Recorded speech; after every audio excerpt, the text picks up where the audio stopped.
BJP की अनोबा लेंगाक लापदा cookie MLA Singh यावबगी फिबम लेरे cookie सु ग्रुप का MLA सिंह गा उनबदु मपान थोक्त्रबसु मनुंगददी यानबा पुरक लंबा याय हाइरी अदुदगी अमुक मसिदा खुगी BJP की खुगी मकोक थोंबा मोहन भगत सी तांग लाकलेबेत खुगी नवंबर की तांग कुनसिदा लाकदोरी दुग तांग कुनगा माथोइदना मो BJP की नेशनल प्रेसिडेंट JP नादाम लाकदोरी बने मसिदा ngasai frequent visit kiduma leire masida aina oja Shanta da lakchaningi se oja Shanta haiba lakadoriba akhigi masida popular government ama semba da makhoi se yawba yawdagi wafam amasu yawdra yawroidra haibagi ma leiba aduga masida BJP gi anoba lenga lakpada makhoi yawbagi phibam da leire hairi masida su group ka wari mapan thongna sanadragsu manungdadi yanaba puraklamba yai habam su hairi masida oja Shanta karigumba mu 2027 gi election je mu yenga seba masida khugi makhoi tara sigi manungda akhoi BJP dagi su makhoi keno ani dum yauri minister ni yauri oja se de lakchaning si makhoi je hojik leiri belebak sigi phibam sida dumak karamba party the board ka lepaka dagi habasi masu mu khanabasu sisu hangba yaba wahangam sung oiba aduka popular government si until and unless hojik lei phibam si dai hojik akogi suspended animation gi matam chu loisilakpa adu bitargadi CM le as soon as possible koi frequent visit to tawra even in a CM le haina khallasi adu bitargadi makoi se ta seng namak yarokani habagi thajabasi adu moja Shanta leibra kamai tawisa Nagang same way jadi cookie yaw so yaw to dum same way migi meeting pham du akoina khabar da swai da hab yanar ma ba yai adu tarom ba yai ga na provoke tawsan da hen mina ka ni ko moi community do akoina yanana ba center na yanana ba sil ba community jing du hen na provoke taw na ba sin ba je sidi phatte ba samna da nan moi ge center ga su group ko wari sana bagi pot ama lai gi du da adu gi wari sana dringai da social media platform khara da karigumba fear psychosis sama sagalai dana ade samna ave karigumba adu no miki wai sana do fail oi ta gadi ngasai gi amukal lan hor kani ga haina utpagi Facebook ta run tawrai dana adu ga chamana na akoina su propaganda taw matam da natraga paw hapa matam da accurate oi ba paw ma natraga di masi hapa kanda migi community reaction do akoina yana na kan hone ne jida migi community reaction do kamai taw gani ha se akoi khan ngadam ne ba say for example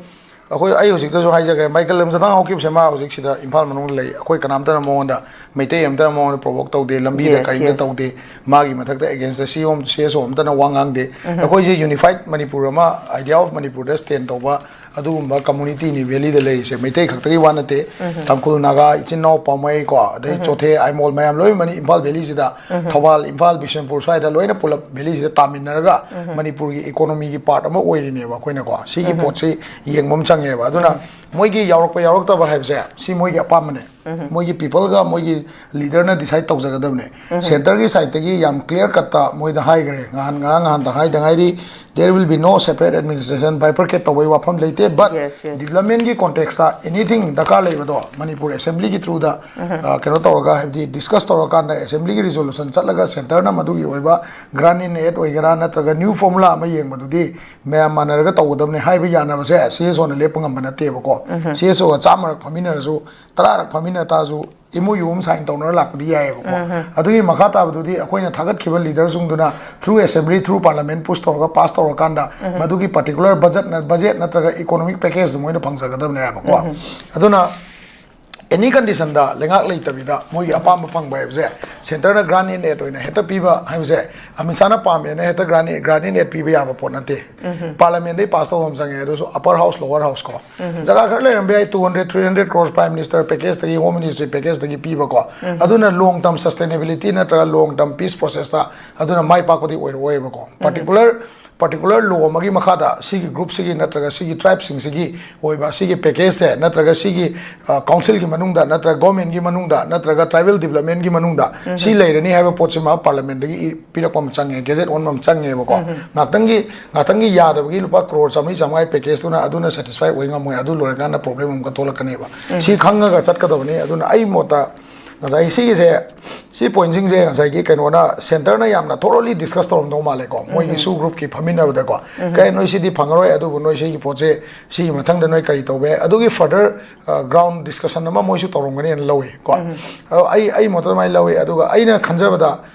priority se economically akoi se tie up se tat khiba tie up se economically hanjanan bajina han ba priority soidana oram gani center ge ko lengak sema kanda hosiki leiriba condition se lambi chatpa yadaba asom dagi lakpada indigenous people ai akoi tribe list ta yawba kuntha mari kuntha nga je changhan som da chang yadaba asom chatpa yadaba sigi pot se revive to han bajina han ba priority oi gadab ne ko aduga second de kaino ai ganda ai wakanda home ministry ge soidana assure to ngani moiromda habedi somda crime habedi writing de yam kanna thodang logi basing se masi under the court of law justice pubi hoina moi so haram ngani akoina jo somda gi hairi dana ko masi gi example abu godra gi oiba godra road nawai gujarat train mai thabada chathagi sigi road che 2000 ke no chathagi ma gi court verdict lakna bo hona 2017 bo matam change ba chai tare nipan tara change ko ado matam changani ha bese moi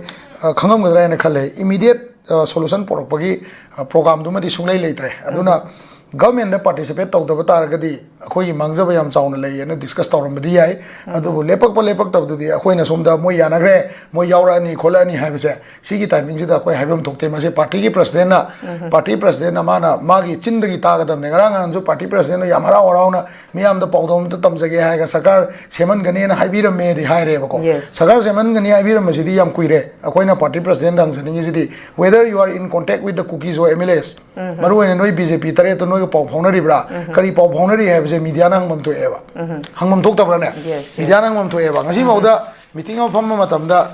party banner manung da leiba MLA party ki site ka gi besing do what will be their role in formation of the government hai bese party president general secretary na sida phamazu ada phamazu asom na phamazu karai da so moina ngasi clarification am ta people leitri ba sigi clarification la kan da ko moi yauni yauro hai do akoi da khangadam ne ba akoi sina malang da pangai da hairaga yaning community moi mar tasu yaning mi me amle ngare ba akoi thawai asu am sacrifice tawraga akoi hana 3000 ba thugairaga impal valley thadu ga la kanda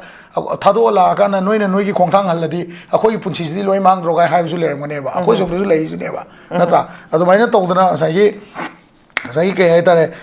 perpetrators in do justice to porakba then politically hana keno to ba punjan ba